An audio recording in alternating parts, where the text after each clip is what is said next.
There have been a lot of distractions this week for the White House. When it wanted more headlines about the new financial reform bill, the Shirley Sherrod story grabbed most of the headlines. Still, Democrats are celebrating over the new legislation, but Republicans are talking about repealing the rules. They claim it will be tougher for people and businesses to get credit. Joining me now is financial advisor Tom Marshall to tell us how the new regulations will affect you and your bank account. So is financial reform good for everyone? Well, I would say it's a mixed bag so far. One of the things I really like about the bill is the way it's written right now is that folks actually get a copy of their credit score, not just their credit report. Oh, that's good. You read the bill. That's more than half people in Congress. Well, I think you're right. I think you're right. Because that's news to me. Because we see all these commercials that you have to pay for your credit report. Now you get that. You get that if you are turned down if for any type of loan. You are able to get a copy of your credit report and now your credit score as well. Good. So that's a good thing.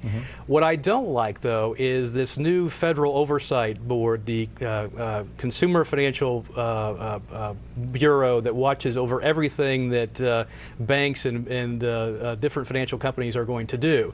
Now, the auspices of that organization is to make sure that the predatory lending and other things along those lines don't happen again.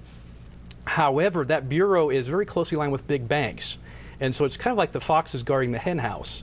And so for me, what a surprise. Exactly, exactly. And the harder part for me to really swallow is the fact that banks under $10 billion in assets and also companies that engage in financing of automobiles don't have to play by these rules. And so a significant majority of the ongoing finance of your average consumer isn't even touched by this legislation. Why is that? Sounds like some lobbying took effect. I wasn't involved in that, but I can only imagine that there is some lobbying going on that changed the rules, how they apply to different companies and that sort of a thing. But you're exactly right. Republicans want to repeal some of these regulations. Why? I think the Republicans want to repeal it because there is an onerous amount of documentation that is required for anybody who wants to get a loan right now.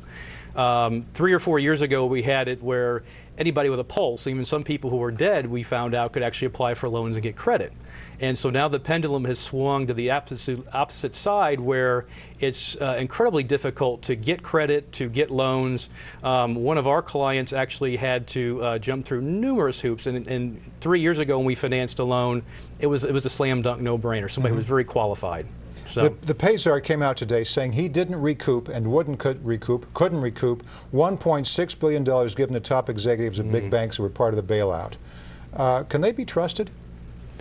I would say no. I mean, can anybody be true? No, it's hard to say who is doing what to who. The hard part is where are the dollars flowing, and I would suspect that somebody's going to start looking into where the political contributions came from the various banks and CEOs that received that money. Did they help influence this at all? I think that's something that somebody needs to take a look at.